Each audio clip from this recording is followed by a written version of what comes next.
जय श्री कृष्णा। मैं संध्या शर्मा श्री भक्तमाल की कथाओं में आप सभी हरिभक्तों का स्वागत करती हूँ। आज की हमारी कथा राधा रानी के बारे में है। राधा रानी का अवतरण कैसे हुआ। नृपपुत्र राजा सुचंद्र का एवं पितरों की मानसी कन्या सुचंद्र पत्नी कलावती का पुनर्जन्म हुआ। सुचंद्र तो वृषभानु गोप के रूप में उत्पन्न हुए एवं कलावती कीर्तिदा गोपी के रूप में प्रकट हुई। यथा समय दोनों का विवाह होकर पुनर्मिलन हुआ। एक तो राजा सुचंद्र हरि के अंश से ही उत्पन्न हुए थे। उस पर उन्होंने पत्नी सहित दिव्य 12 वर्षों तक तपस्या करके ब्रह्मा को संतुष्ट किया था। इसलिए कमल योनि ब्रह्मा ने ही यह वर दिया था कि द्वापर के अंत में स्वयं श्री राधा तुम दोनों की पुत्री बनेंगी। उस वर की सिद्धि के लिए ही सुचंद्र वृषभानु गोप के रूप में अवतरित हुए हैं। इन्हीं वृषभानु में इनके जन्म के समय सूर्य का भी आवेश हो गया, क्योंकि सूर्य ने तपस्या कर श्री कृष्णचंद्र से एक कन्या रत्न की याचना की थी। श्री कृष्णचंद्र ने संतुष्ट होकर तथास्तु कहा था। इसके अतिरिक्त नित्य लीला के वृषभानु एवं कीर्तिदा ये दोनों भी इन्हीं वृषभानु गोप एवं कीर्तिदा में समाविष्ट हो गए, क्योंकि स्वयं गोलोक विहारिणी राधा का अवतरण होने जा रहा है। इस प्रकार योग माया ने द्वापर के अंत में रासेश्वरी के लिए उपयुक्त क्षेत्र की रचना कर दी। धीरे धीरे वह निर्दिष्ट समय आ पहुंचा। वृषभानु के व्रज की गोप सुंदरियों ने एक दिन अकस्मात देखा कीर्तिदा रानी के अंग पीले हो गए हैं। गर्भ के अन्य लक्षण भी स्पष्ट परिलक्षित हो रहे हैं। फिर तो उनके हर्ष का पार नहीं रहा। कानों कान ये समाचार वृषभानु व्रज में सुख स्रोत बनकर फैलने लगा। सभी उत्कंठापूर्वक प्रतीक्षा करने लगे। वह मुहूर्त आया। भाद्रपद की शुक्ला अष्टमी है। चंद्रवासर है। मध्याह्न का समय है। कीर्तिदा रानी रत्न परियक पर विराजित है। एक घड़ी पूर्व से प्रसव का आभास मिलने लगा है। वृद्धा गोपिकाएं उन्हें घेर कर बैठी हैं। इस समय आकाश मेघाच्छन्न हो रहा है। सहसा प्रसूति गृह में एक ज्योति फैल जाती है। इतनी तीव्र ज्योति कि सबके नेत्र निमीलित हो जाते हैं, आंखें बंद सी हो जाती हैं। इसी समय कीर्तिदा रानी ने प्रसव किया। प्रसव में केवल वायु निकला। इतने दिन उदर तो वायु से ही पूर्ण था, किंतु इससे पूर्व कि कीर्तिदा एवं अन्य गोपिकाएं आंख खोलकर देखें, उसी वायु कंपन के स्थान पर एक बालिका प्रकट हो गई। सूतिकागार उस बालिका के लावण्य से प्लावित होने लगा। गोप सुंदरियों के नेत्र खुले। उन्होंने देखा सहस्त्रों सहस्त्रों शरद चंद्रों की कांति लिए एक बालिका कीर्तिदा के सामने लेटी हैं। कीर्तिदा रानी ने प्रसव किया है। कीर्तिदा रानी को यह प्रतीत हुआ, मेरे द्वारा सद्य प्रसूत इस कन्या के अंगों में मानो किसी दिव्याति दिव्य शतमूली प्रसून की आभा भरी हो, अथवा रक्त वर्ण की तल्ली हड़ी बालिका रूप में परिणत हो गई हो। आनंद के विवश होकर कीर्तिदा कुछ बोलना चाहती है, पर बोल नहीं पाती। मन ही मन में 2 लक्ष गोदानों का संकल्प करती हैं। संयोग की बात, आज ही कुछ देर पहले से कर भाजन श्रृंगी ऋषि गर्ग एवं दुर्वासा चारों वहां आए हुए हैं। गोपों की प्रार्थना पर वृषभानु को आनंद में निमग्न करते हुए वे श्री राधा के ग्रह नक्षत्र का निर्णय कर रहे हैं। बालिका का नाम रखा गया राधा। राधिका नाम वृषभानु एवं कीर्तिदा दोनों ने मिलकर रखा। लोहित वर्ण विद्युत लहरी से अंग प्रभा होने के कारण राधा और राधिका दोनों नाम जगत में विख्यात हुए। इस प्रकार अयोनि संभवा श्री राधा भूतल पर श्री वृषभानु एवं कीर्तिदा रानी की पुत्री के रूप में प्रकट हुई। वीणा की झनकार पर हरि गुणगान करते हुए देवर्षि नारद व्रज में घूम रहे हैं। कुछ देर पहले ही वे ब्रजेश्वर नंद के घर गए थे। वहाँ नंद नंदन श्री कृष्ण चंद्र के उन्होंने दर्शन किए थे।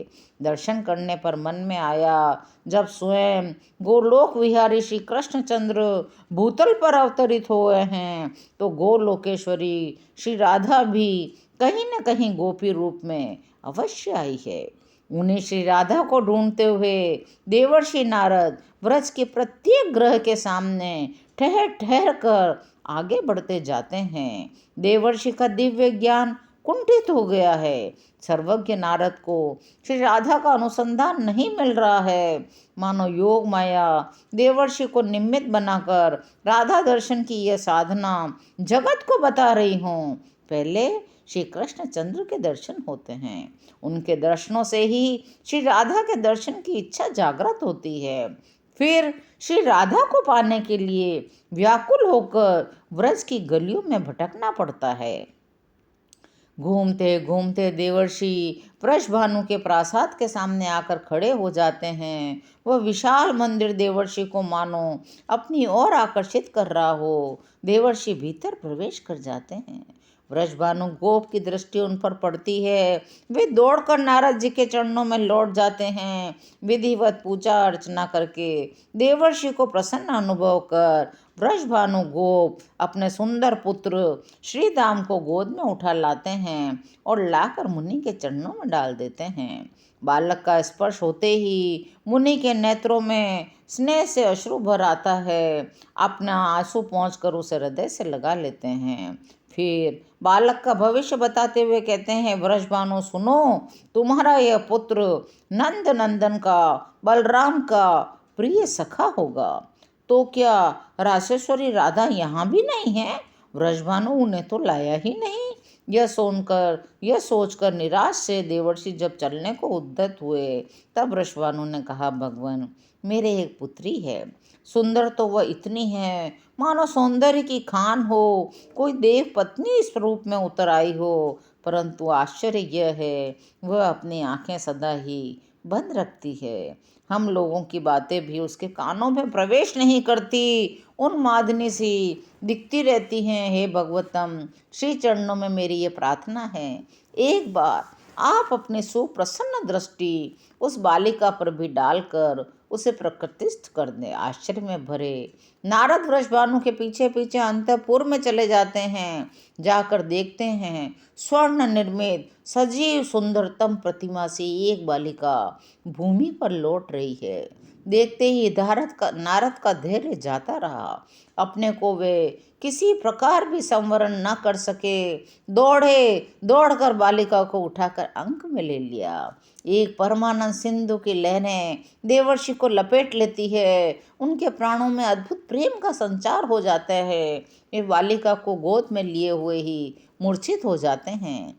2 घड़ी के लिए तो उनकी यह दशा है मानो उनका शरीर एक शिलाखंड में बदल गया हो। 2 घड़ी के पश्चात उन्हें बाह्य ज्ञान होता है। बालिका के अप्रतिम सौंदर्य निहार कर विस्मय की सीमा नहीं रहती।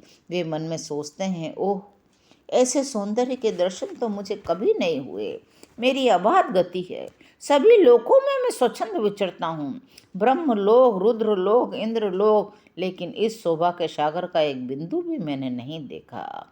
इतने सुंदर तो महामाया भगवती भी नहीं है। लक्ष्मी, सरस्वती, कांति, विद्या आदि सुंदरियाँ तो इस सौंदर्य की छाया को छू भी नहीं पाती हैं। बालिका को देखते ही श्री गोविंद चरणाबुंज में जैसी मेरी प्रीति उमड़ी वैसी आज तक कभी नहीं हुई। निश्चय ही यही रासेश्वरी हैं। देवर्षि का अंतर हृदय आलोकित हो उठा। वृषभानु, कुछ देर के लिए तुम बाहर चले जाओ, बालिका के संबंध में मैं कुछ करना चाहता हूँ, गदगद कंठ से देवर्षि ने धीरे से कहा। सरलमती वृषभानु देवर्षि को प्रणाम कर बाहर चले आए।